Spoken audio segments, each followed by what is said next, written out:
মাত্র 3 গম্বুজ বিশিষ্ট মসজিদ। টাঙ্গাইলের মির্জাপুরের বানিয়ারা গ্রামের মসজিদটি 1926 সালে তৈরি, অর্থাৎ 99 বছর আগের।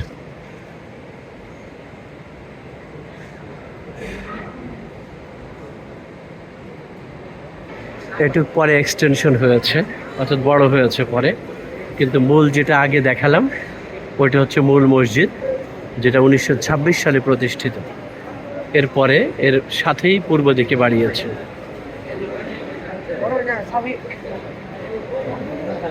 এই হচ্ছে মূল মসজিদটা, যেটা প্রথমে তৈরি করা হয় 1926 সালে।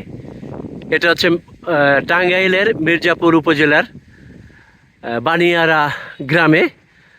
আমি মসজিদটার নাম এই মুহূর্তে বলতে পারছি না, সামনের দিকে গিয়ে বলবো।